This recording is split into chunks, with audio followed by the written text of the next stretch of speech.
So most of my unboxing videos are modern issues, and the reason for that is vintage newsstand issues of Sports Illustrated, especially in decent condition, are so hard to find and getting harder to find every single day. But today's unboxing video, all vintage issues. So this is going to be a ton of fun. A lot of these, some of these are 70 years old almost. So not expecting any 9.8s in this box, but should be a fun box and should be some decent grades. So interestingly enough, got a game program in here. I've got a couple Sports Illustrateds and a couple issues of Time magazine in here, and a couple of these are not athletes. A number of them, they're not athletes on the cover. It's a little bit different. So this is going to be a really fun unboxing video with some really different things happening here. I dig these out and get these facing the right way. Flip these over. Okay, so kind of keep that in mind. We're not going to see a bunch of incredible grades, at least I don't think. But we will see some really fun issues and some stuff that probably you've never seen before. And so let's dig in and take a look. All right. Let's see what we got here. First one up. I always try and see if I can get a little clue by the back here. Not quite sure what I got here. Okay. It seems like a rough grade. I was hoping for something better on that, but not bad. So this is Paul Brown, the coach of the Cleveland Browns, and this is his first cover. This is from October 8th, 1956. There's a 9.4 and there's a 9.0. Paul Brown co-founded the Cleveland Browns, and that's why they're called the Cleveland Browns. They're named after Paul Brown. And Paul Brown was really kind of an innovative coach back in his day. He was the first one to ever use game film to kind of study and learn about. He was the first head coach to ever hire full-time assistant coaches. He invented the face mask.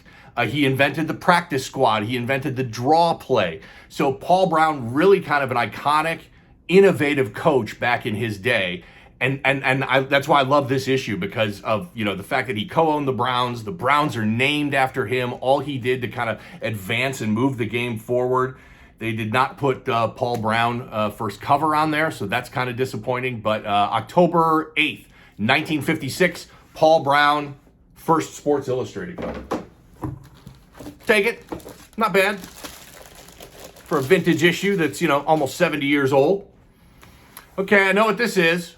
If you've been in this hobby for a while and gotten some of these graded, you probably know what this issue is too already by looking at the back. So let's, fingers crossed, let's see what kind of grade I got. Okay, 9.4. Take that. These are getting tougher and tougher to find in 9.8s. I don't know if that's because all the good ones have already been graded or CGC's just grading them harder because there's so many of them out there. This is the very first Sports Illustrated cover. One of the things drives me nuts about this, and I've had, a lot of these graded, 10, 15 or more of these graded over the years. That's Eddie Matthews on the cover. It's the first ever copy of Sports Illustrated, so it's obviously Eddie Matthews' first Sports Illustrated cover. Every single time I've sent one of these in, I've made the request for them to put first Eddie Matthews cover on the label, and still not doing it, so that's kind of a bummer. This came out on August 16th, 1954. Now get ready for this pop report. There are 85 9.8s, there are 134 9.6s, and there are now 94 9.4s. 567 total copies graded of this in the census. That is the most copies of any Sports Illustrated ever that have been graded. And it's really not even close. So I hear from a lot of collectors that really aren't in the magazine hobby, but are kind of in sports memorabilia, that think that this issue is collectible because they put a bunch of reprints of the 1954 Topps baseball cards inside this magazine. But I've never found anybody that's interested in this magazine because of those baseball cards. For starters, as far as I know, PSA will not grade those because they are reprints. They're not, the exact card stock, and they're not the same. In fact, they're on paper stock or magazine stock, not on that much thicker baseball card stock from 1954. Someone correct me if I'm wrong on that, but I believe that PSA will not grade these cards from this Sports Illustrated magazine.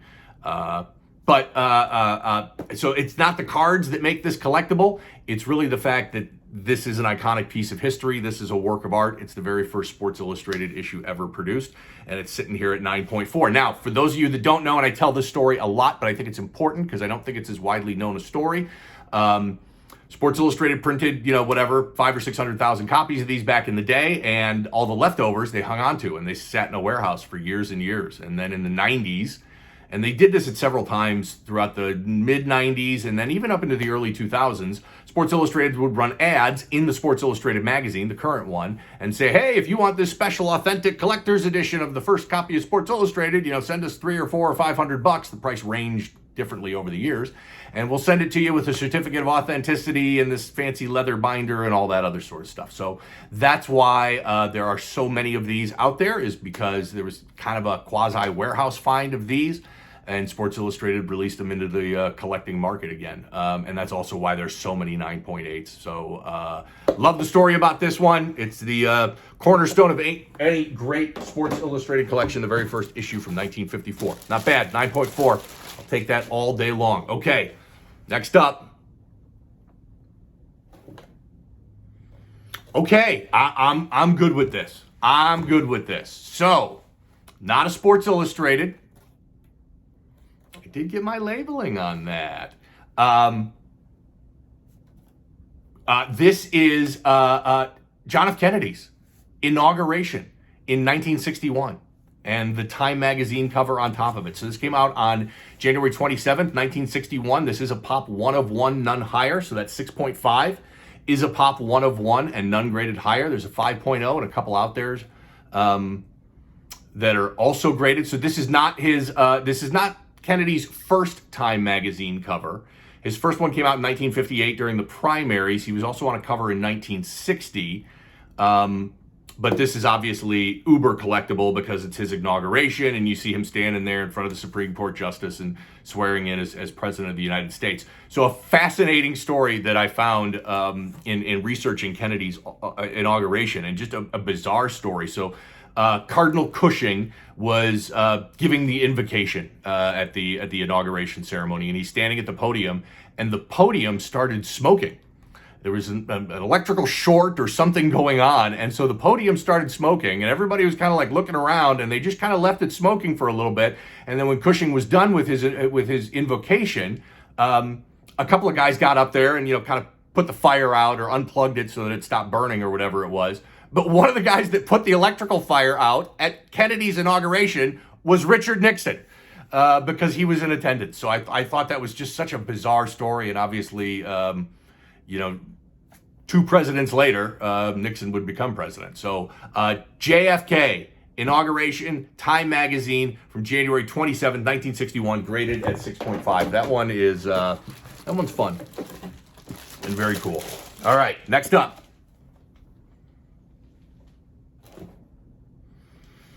So here's another Time magazine. Should be very interesting.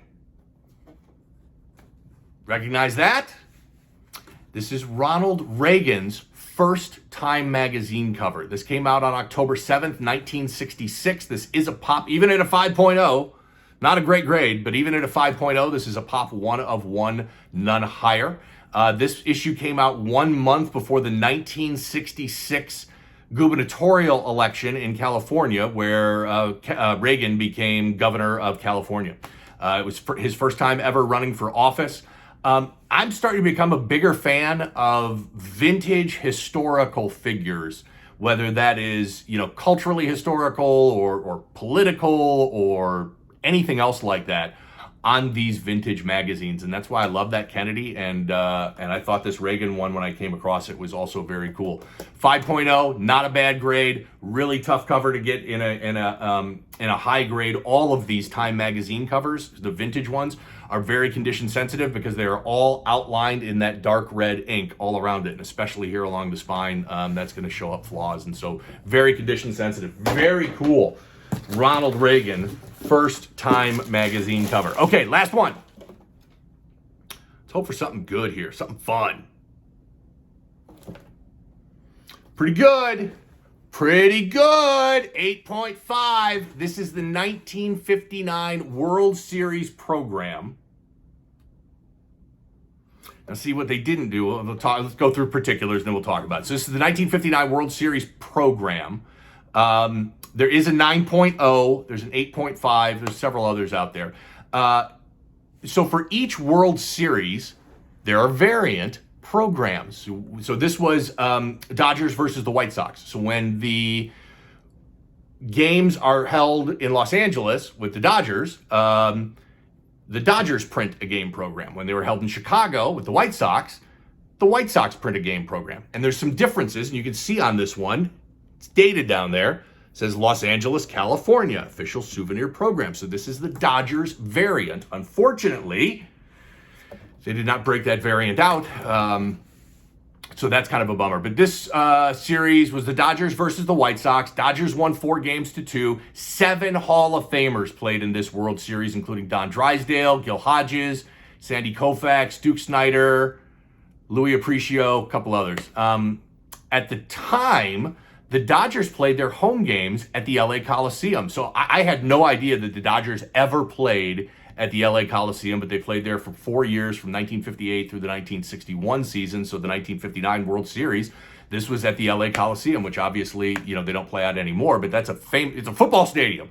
It's where they held the Olympics when they were in Los Angeles in 1984, and I think in 1936 when the Olympics were at LA. So it's this massive, 100,000 seat or something, football stadium that the Dodgers played in the 1959 World Series was played there as well. And this is a game program. This program was in that stadium during the 1959 World Series. And these are very cool, very rare, very collectible. So I love that one. Great unboxing video. I love it when I can do one where I've got some vintage issues because they're so hard to come by. Check me out on social media. It's CGC Sports Illustrated. Again, my name's Jim. I really enjoy these unboxing videos, and I hope you do too. And appreciate it. Thanks for watching.